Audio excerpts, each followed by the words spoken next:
Breaking చూస్తున్నాం. విజయవాడ పండిట్ నెహ్రూ బస్టాండ్లో అగ్ని ప్రమాదం చోటు చేసుకుంది. ఏసీలో షార్ట్ సర్క్యూట్తో భారీగా మంటలు ఎగిసిపడ్డాయి.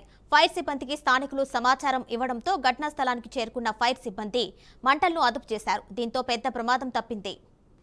విజయవాడ పండిట్ నెహ్రూ బస్టాండ్లో అగ్ని ప్రమాదం చోటు చేసుకుంది. ఏసీలో షార్ట్ సర్క్యూట్తో భారీగా మంటలు ఎగిసిపడ్డాయి. ఫైర్ సిబ్బందికి స్థానికులు సమాచారం ఇవ్వడంతో ఘటనా స్థలానికి చేరుకున్న ఫైర్ సిబ్బంది మంటలను అదుపు చేశారు. దీంతో పెద్ద ప్రమాదం తప్పింది.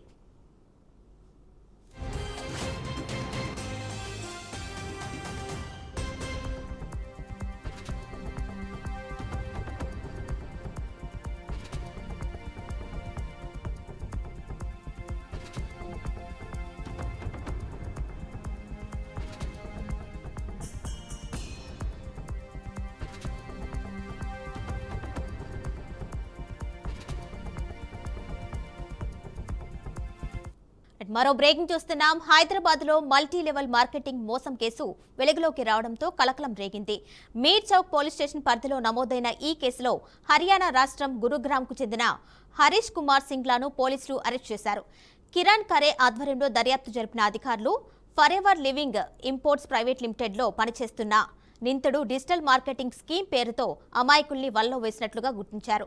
సోషల్ మీడియా ద్వారా సులభంగా డబ్బు సంపాదించండి అంటూ ప్రకటనలు ఇచ్చి ప్రజలను ఆకర్షించాడు. ట్రైనింగ్స్, ఆన్లైన్ క్లాసుల పేరుతో 199 నుంచి 249 వరకు వసూలు చేసి ఐఎస్టీ, ఎంటీ, ఎఫ్టీ ట్రాక్ల పేర్లతో ప్యాకేజీలు చూపించి మరింత డబ్బు తీసుకున్నట్లు వెల్లడైంది. దేశవ్యాప్తంగా మీటింగ్స్, ఈవెంట్స్ నిర్వహిస్తూ కొత్త సభ్యుల్ని చేర్చడం ద్వారా భారీగా డబ్బులు సేకరించినట్లు పోలీసులు తెలిపారు. ఈ కేసులో వివిధ చట్టాల కింద కేసు నమోదు చేసి దర్యాప్తు కొనసాగిస్తున్నారు.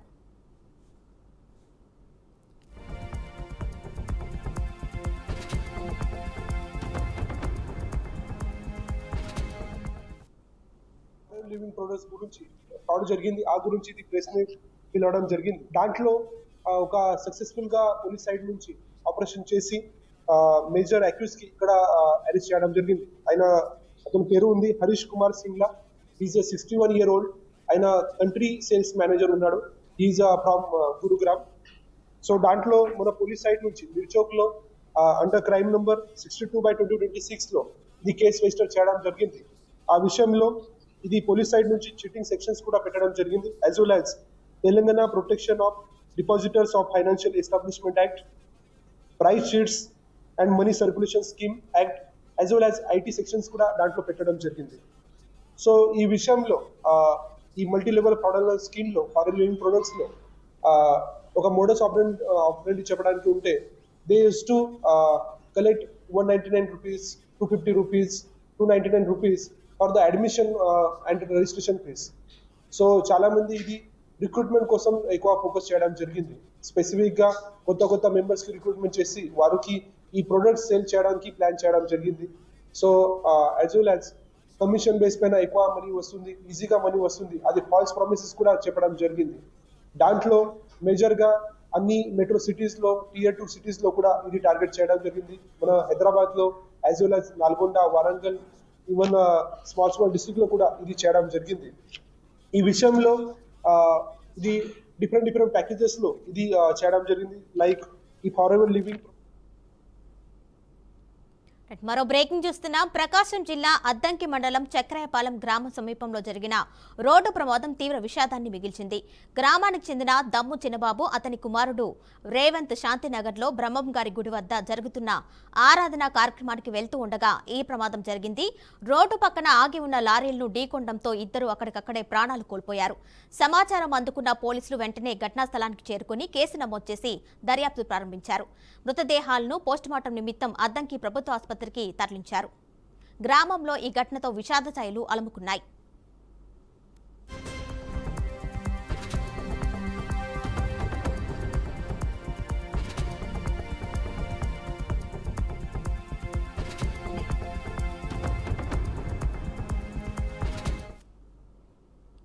ప్రకాశం జిల్లా అద్దంకి మండలం చక్రాయపాలెం గ్రామ సమీపంలో జరిగిన రోడ్డు ప్రమాదం తీవ్ర విషాదాన్ని మిగిల్చింది. గ్రామానికి చెందిన దమ్ము చిన్నబాబు, అతని కుమారుడు రేవంత్ శాంతినగర్లోని బ్రహ్మంగారి గుడి వద్ద జరుగుతున్న ఆరాధన కార్యక్రమానికి వెళ్తూ ఉండగా ఈ ప్రమాదం జరిగింది. రోడ్డు పక్కన ఆగి ఉన్న లారీలను ఢీకొనడంతో ఇద్దరు అక్కడికక్కడే ప్రాణాలు కోల్పోయారు. సమాచారం అందుకున్న పోలీసులు వెంటనే ఘటనా స్థలానికి చేరుకుని కేసు నమోదు చేసి దర్యాప్తు ప్రారంభించారు. మృతదేహాలను పోస్టుమార్టం నిమిత్తం అద్దంకి ప్రభుత్వ హాస్పిటల్కి తరలించారు. గ్రామంలో ఈ ఘటనతో విషాద ఛాయలు అలుముకున్నాయి.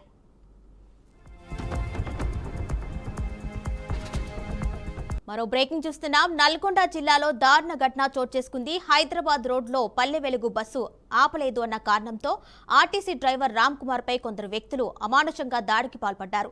బస్సు ఆపలేదన్న సాకుతో వాహనాన్ని మధ్యలోనే నిలిపివేసి డ్రైవర్ సీట్లో ఉండగానే పిడిగుద్దులతో విరుచుకుపడ్డారు. అనంతరం ఆయన్ను బస్సు నుంచి కిందకి లాగి రోడ్డుపై పడేసి తీవ్రంగా కొట్టారు. రద్దీగా ఉండే ప్రధాన రహదారిపై ఈ ఘటన జరగడంతో ప్రయాణికులు తీవ్ర భయాందోళనకు గురయ్యారు. ఈ ఘటనపై సమాచారం అందుకున్న పోలీసులు ఘటనాస్థలికి చేరుకుని దర్యాప్తు ప్రారంభించారు. నిందితులను గుర్తించే పనిలో పోలీసులు నిమగ్నమైనట్లు సమాచారం.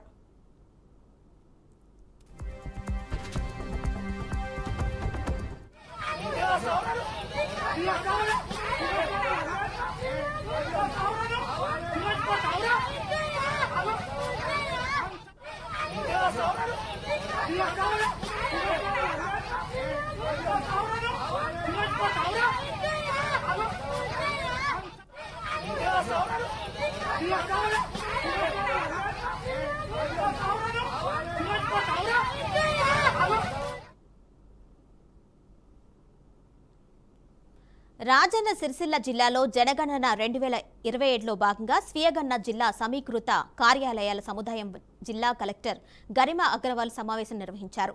జిల్లా కలెక్టర్ కార్యాలయంలో జరిగిన ఈ కార్యక్రమంలో ప్రజలందరూ జనగణనలో భాగస్వాములు కావాలి అని కలెక్టర్ పిలుపునిచ్చారు. ప్రతి కుటుంబం తమ వివరాలను ఖచ్చితంగా నమోదు చేయడం ఎంతో కీలకమని తెలిపారు. సరైన గణాంకాలు అందుబాటులోకి వస్తేనే ప్రభుత్వ పథకాలు సమర్థవంతంగా అమలు అవుతాయని పేర్కొన్నారు. జనగణన విజయవంతం కావాలి అంటే ప్రజల సహకారం తప్పనిసరిగా అవసరమని స్పష్టం చేశారు.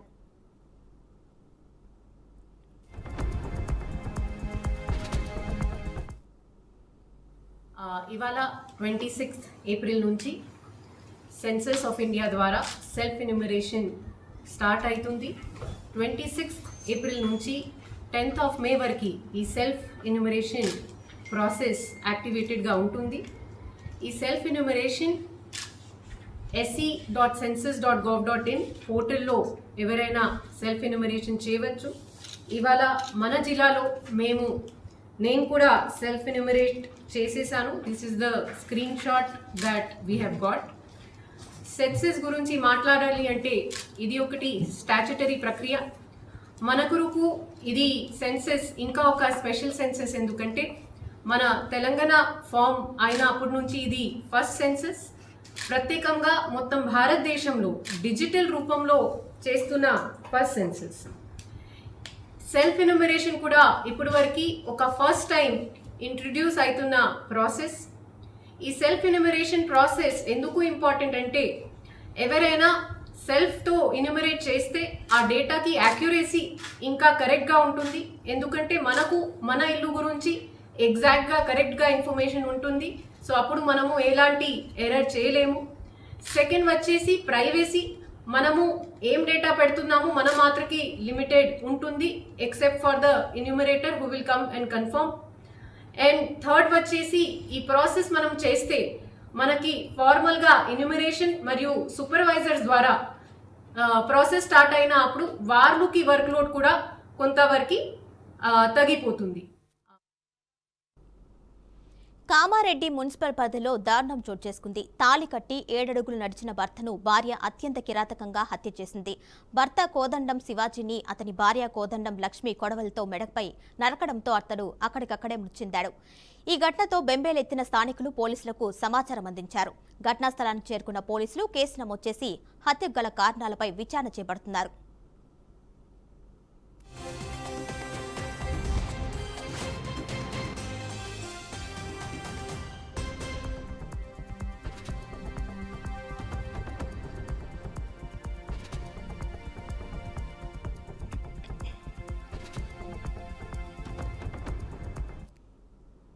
పెద్దపల్లి జిల్లా కేంద్రంలోని ఎంపీ కార్యాలయంలో ఎంపీ గడ్డం వంశీకృష్ణ సమావేశం ఏర్పాటు చేశారు.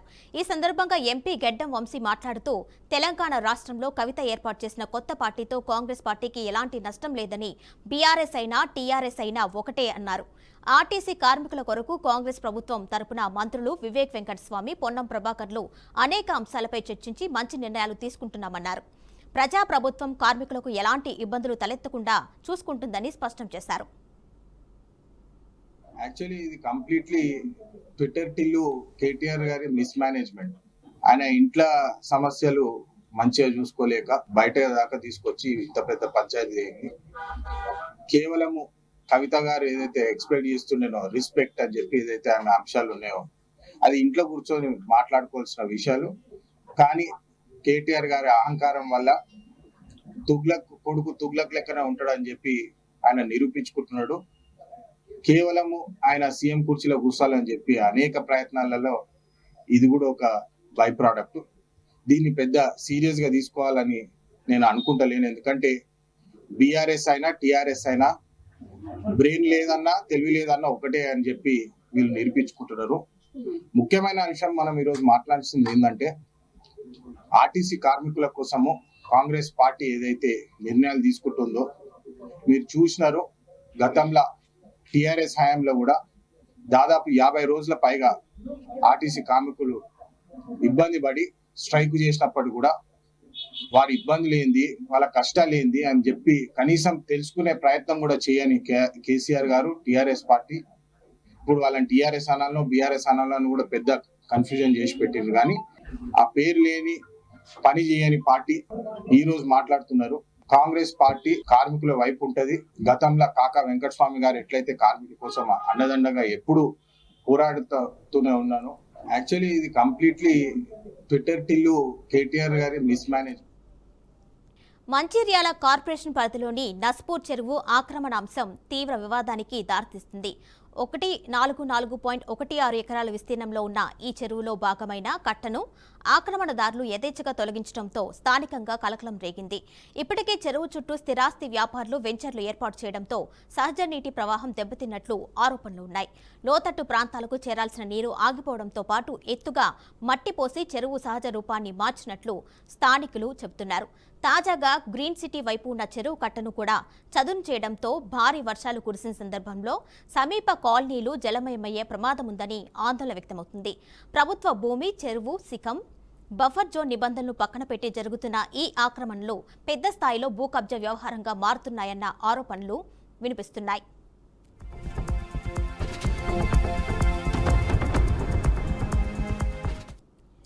నస్పూర్ చెరువు శిఖం 126 సర్వే నెంబర్లో ఉన్న భాగంలో సుమారు 80 మీటర్ల పొడవున కట్టను చదును చేసి ఆక్రమణకు ప్రయత్నం చేసినట్లు ఆరోపణలు వెలుగులోకి వచ్చాయి. ఈ చర్య వెనుక కింది స్థాయి అధికారుల సహకారం ఉందనే అనుమానాలు స్థానికంగా వ్యక్తమవుతున్నాయి. ఇప్పటికే చెరువు పరిధిలో మట్టి నింపడం ద్వారా లోతట్టు ప్రాంతాలకు నీటి ప్రవాహాన్ని అడ్డుకున్నట్లుగా తెలుస్తుంది. చెరువు సహజ నీటి నిల్వ సామర్థ్యాన్ని తగ్గించేలా నిర్మాణాత్మక మార్పులు జరిగాయని స్థానికులు చెబుతున్నారు. ఇది కేవలం ఆక్రమణ మాత్రమే కాకుండా భవిష్యత్తులో వరద ముప్పును పెంచే తీవ్రమైన పర్యావరణ సమస్యగా మారే అవకాశం ఉందని నిపుణులు హెచ్చరిస్తున్నారు. విషయం వెలుగులోకి రావడంతో రెవెన్యూ మరియు ఇరిగేషన్ శాఖ అధికారులు హుటాహుటిన పరిశీలన జరిపినట్లు సమాచారం. అయితే ఇప్పటి వరకు స్పష్టమైన చర్యలు తీసుకోకపోవడం పట్ల విమర్శలు వ్యక్తమవుతున్నాయి. బాధ్యులెవరు అన్న ప్రశ్నకు సమాధానం లేకపోవడం పరిస్థితిని మరింత అనుమానాస్పదంగా మారుస్తుంది.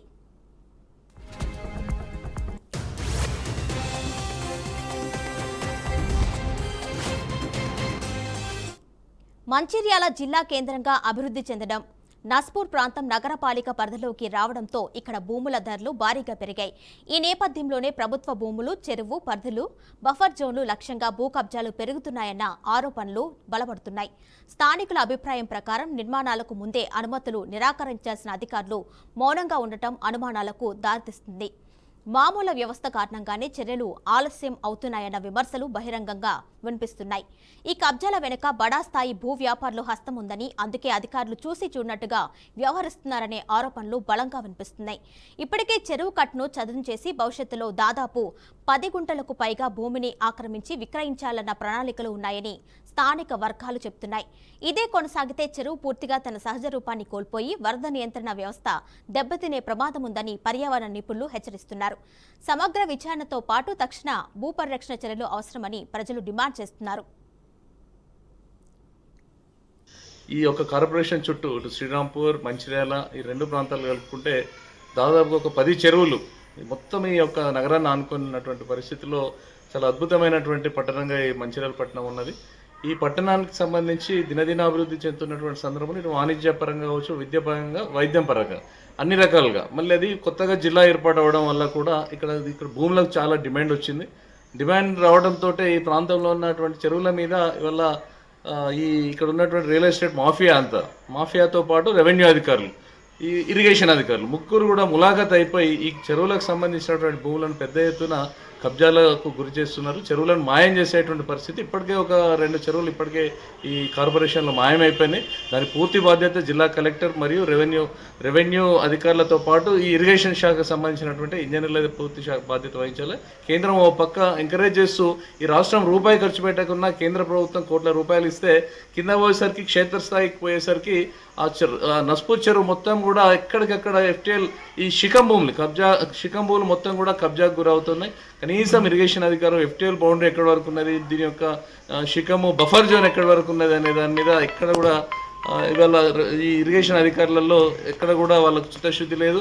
ఇవాళ ఇరిగేషన్ మున్సిపల్ టౌన్ ప్లానింగ్ వాళ్ళకి, ఇరిగేషన్ అధికారులకి, రెవెన్యూ అధికారులకి సమన్వయం లేదు. ఈ సమన్వయం లేని లోపాన్ని అడ్డం పెట్టుకొని ఎవరికి వాడే దోచుకునే సంధాన ఇవాళ FTLలో ఈ శిఖం భూములలో బఫర్ జోన్లలో బిల్డింగ్లకు ఇవాళ మున్సిపాలిటీ వాళ్ళు పర్మిషన్లు ఇస్తారు. ఇవాళ చెరువును డ్యామేజ్ చేసి పెద్ద పెద్ద కట్టెలు పోస్తుంటే కూడా చూసి చూడనట్టుగా ఇవాళ ఇరిగేషన్ వాళ్ళు వ్యవహరిస్తారు. ఇక రెవెన్యూ అధికారులు భూ రికార్డులలో చెరువు ఉన్నదా ఇంకేమైనా ఉన్నది ఏది చూడకుండా వాళ్ళు ఈ యొక్క భూములను లీగలైజ్ చేస్తూ ఉంటారు. ఒకవేళ అది వ్యవసాయానికి సంబంధించింది ఉంటే గుంటలు కూడా అమ్ముతూ ఉంటే ఆ గుంటలు కూడా రిజిస్ట్రేషన్ చెరువులోని భూమినే చేస్తున్నటువంటి పరిస్థితి ఈ యొక్క కార్పొరేషన్. బెంగాల్లో బీజేపీనే అధికారంలోకి వస్తుందని ప్రధాని మోదీ అన్నారు. బెంగాల్లో ఎన్నికల ప్రచారంలో ప్రధాని మోదీ పాల్గొన్నారు. ఈ సందర్భంగా మమతా ప్రభుత్వంపై తీవ్ర వ్యాఖ్యలు చేశారు. టీఎంసీ హయాంలో బెంగాల్లో గూండా రాజ్యం నడుస్తుందని మండిపడ్డారు. सिंडिकेट किसानों से 2-3 रुपये किलो आलू लेता है और फिर 25-30 रुपये किलो बेचता है. आलू किसान के सामने इन्होंने और कोई विकल्प नहीं छोड़ा है. साथियों, 4 मई के बाद यहां बीजेपी का सीएम शपथ लेगा, वहां टीएमसी के सिंडिकेट का सफाया शुरू होगा. बीजेपी कट मनी और कमीशन राज को हमेशा के लिए ताले लगा देगी और निवेश के लिए दरवाजे खोल देगी. साथियों, बीजेपी सरकार यहां आलू चिप्स जैसे कृषि उद्योगों को बढ़ावा देगी. साथ ही छोटे किसानों के FPO भी बनाए जाएंगे. एक किसान उत्पादक संघ किसान की पैदावार के उचित दाम भी दिलवाएंगे और यहां कृषि आधारित उद्योगों को भी बल देंगे. साथियों, बीजेपी की केंद्र सरकार बालागढ़ को एक आधुनिक कार्गो टर्मिनल के रूप में विकसित कर रही है. ये सिंडिकेट किसानों से 2-3 रुपये. ప్రధాని మోదీ తనకు తాను దేశభక్తునిగా చెప్పుకుంటూ దేశాన్ని అమ్మేస్తున్నారని కాంగ్రెస్ అగ్రనేత రాహుల్ గాంధీ తీవ్ర విమర్శలు చేశారు. దేశ సంపదను మోదీ ప్రైవేట్ చేతుల్లోకి వెళ్లేలా చేస్తున్నారని ఆరోపణలు చేశారు. బెంగాల్ ఎన్నికల ప్రచారంలో భాగంగా మోదీ ప్రభుత్వంపై ఆయన మండిపడ్డారు. తనపై ఎన్ని కేసులు పెట్టి వేధించినా, ఎన్ని ఈడీ విచారణలు చేసి భయపెట్టాలని చూసినా తాను మోదీకి భయపడనని రాహుల్ గాంధీ స్పష్టం చేశారు. మోదీ ప్రభుత్వం తనపై ఎన్నో కేసులు పెట్టి ఎన్నో ఈడీ విచారణల ద్వారా పదే లక్ష్యంగా చేసుకుందని ఆరోపించారు. 24 घंटा नरेंद्र मोदी और बीजेपी के लोग मेरे ऊपर आक्रमण करते रहते हैं. 36 केस है मेरे ऊपर, 36 केस है. मेरा सरकारी घर छीन लिया, लोकसभा की जो मेरी मेंबरशिप थी वो रद्द कर दी. 55 घंटे ईडी ने मेरा इंटेरोगेशन किया. मैं नहीं डरता नरेंद्र मोदी से, एक बात समझ लो। और मैं आपको गारंटी लेके बोल रहा हूं, अगर कोई डरता है तो नरेंद्र मोदी डरता है। क्योंकि वो जानता है कि किसी ना किसी दिन कांग्रेस पार्टी के बब्बर शेर हमारे कार्यकर्ता और हमारे नेता नरेंद्र मोदी को पकड़ लेंगे। 24 घंटा